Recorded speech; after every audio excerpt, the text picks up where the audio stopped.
conflicting American values, seeing that some would say that the central authority of our federal government is somehow in direct contradiction with the sovereign rights of the states, seeing that some would say that it is the sovereign right of any state to secede from this union if it saw fit, in direct contradiction with the design of our forefathers who would hold this to be one perpetual union. Seeing further that many of our fellow countrymen see it within their personal rights to hold their fellow countrymen in lifelong bondage and labor, in direct contradiction with those words declared in our Declaration of Independence that all men are created equal. My gratitude for your gracious invitation to have me, Douglass, come to speak with you on this occasion, in all honesty, sirs, is quite beyond my abilities to measure. Therefore, allow me to express my most heartfelt appreciation. Our nation has endured for some 2 years now what was widely anticipated, yet contemplated with dread and horror: civil war between our very own states. When this civil war began 2 years ago, persons of African descent numbered some 4.5 million, a full 1/8 of our nation's population. 237,000 blacks live as free people of color in the northern non-slaveholding states. 251,000 Africans live as free persons in the slaveholding states of the South. But the greater number, 4 million Africans, are slaves. Formal education is not commonplace here in America, but manual skills and common labor is the order of the day. Women work about their houses and farms, but showing excellent workmanship as weavers, dressmakers, cooks, nurses, as well as caring for the small children of their families. Men and older boys work in the fields of their own farms, but realizing as well those magnificent apprenticeship skills as carpenters, blacksmiths, boot and shoemakers, coopers, as well as engaging in all manner of common labor. By and large, sir, men and women, north and south, black and white, earn their living by working with their hands. But those that are black and held in bondage are not to benefit from the fruits of their own labors, for they live and work only for the benefit of those that own them as property. We're all aware of the prevailing sentiment in all of America, north and south, to hold prejudice towards persons of African descent and to keep them, if not slaves, a lesser people unworthy of full American citizenship. But I, Douglass, am here to tell you that I have been associated with a group of courageous Americans. We are abolitionists, and since the year of 1831, we did begin a social, political, and Christian movement to change our nation, to have our federal government recognize that it is imperative that it immediately abolish this wretched, inhuman, barbaric, and most unholy institution of human slavery. And have our federal government recognize as well that its very own persons of African descent are most highly worthy and deserving of full American citizenship, seeing equal rights and protections by the laws held here within. But now we see that our southern countrymen have come to spurn our federal government. They have elected to go out of the Union. Our southern countrymen have formed their very own Confederate states of America.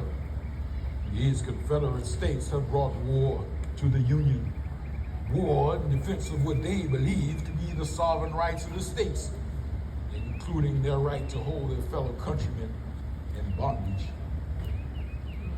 Abraham Lincoln, in his wisdom, would meet the forces of the Confederate armies with the Union armies in the fields of battle. Nay, he would say, however, to free Negro slaves, for in his wisdom he would declare and determine that our best hopes for realizing the promises of our forefathers in the ways of economic prosperity and military resistance against the imperialist forces of England, Spain, France, and others would be for us to remain one whole nation. Only a few weeks ago, on the 1st of January, 1863, President Abraham Lincoln would issue his Emancipation Proclamation. I and my fellow abolitionists were exceedingly glad to see that finally the federal government had reversed its policy on freeing the slaves. For this Emancipation Proclamation was indeed the federal government's declaration that the slaves were to be freed as a consequence of this war. However, upon closer study of this emancipation document, we met with profound disappointment, for we saw that the Emancipation Proclamation did not free all of the slaves. Only those slaves living currently in open rebellion against the Union were to be freed, leaving some 800,000 of our brethren yet in bondage. We did in time, however, find strength and courage when we saw that the Emancipation Proclamation would give permission to those states in the North that would raise regiments of Negro troops. I and others were solicited to assist in the recruitment of able-bodied men of color to serve in the Union Army. And it is for this high purpose, sirs, that I am here to speak with you today. I, Frederick Douglass, have been happy to tell you that I have been quite successful in helping to fill the ranks of the Massachusetts 54th and 55th Regiments, as Massachusetts would be the first state of the Union to properly equip, train, and reward Negro soldiers to serve the Union cause. I must say, in all honesty, however, that I did not meet with this success without considerable trials and difficulties. For the men to which I spoke were already free men of color. They would inevitably and invariably put to me the questions, Douglas, sir, why do you ask us to participate in this war? Don't you know, sir, that the president and his secretary of state, they declared that this is only to be a war between white men only. I myself went up there to sign up as soon as I hear tell of it. They run me off. You do know, sir, that they did declare that no matter what the outcome of this conflict, there'll be no change in the status of slave and master.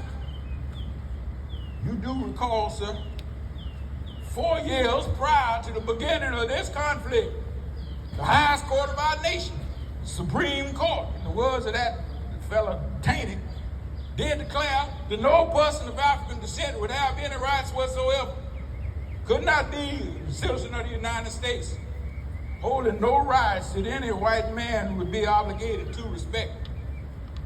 Sir,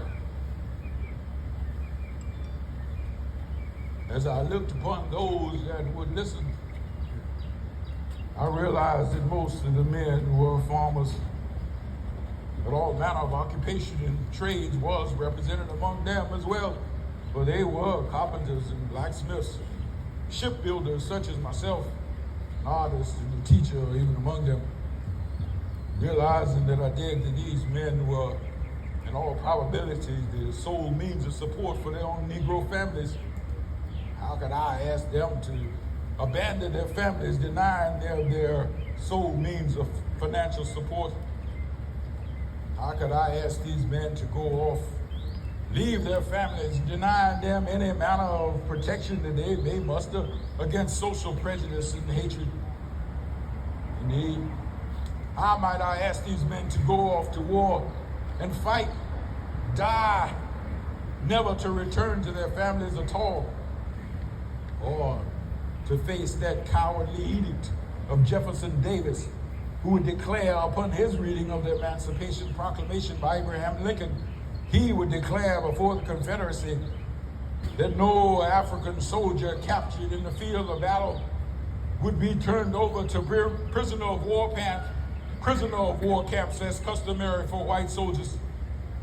Negro soldiers captured in battle considered of no noble purpose whatsoever. Black soldiers captured in the field of battle considered only blacks in insurrection to their rightful white masters, deserving only execution and murdered in the fields where they stand. Or a more preposterous fate, strong, courageous black soldiers fighting to put down this Confederate rebellion, fighting to restore our glorious Union and to free his own people, thereby rendering themselves highly worthy of citizenship in our great nation. These strong soldiers captured in battle and sold themselves back into slavery.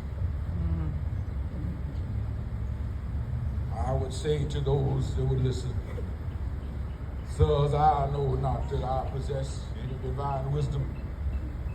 I know not that I, Frederick Douglass, possess any divine powers or wisdom that I might dictate the course of this civilization here.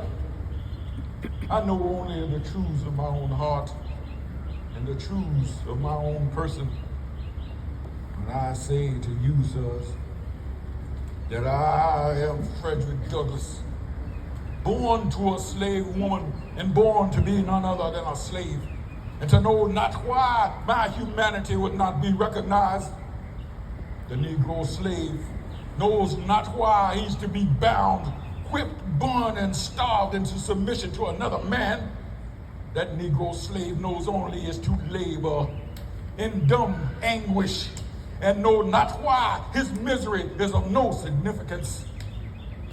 That Negro slave knows not why his limbs are bound in chains and his heart and spirit bound by ignorance to what all free men may read or hear, that he the slave is yet a man with a humanity in all respects the same as his white brethren.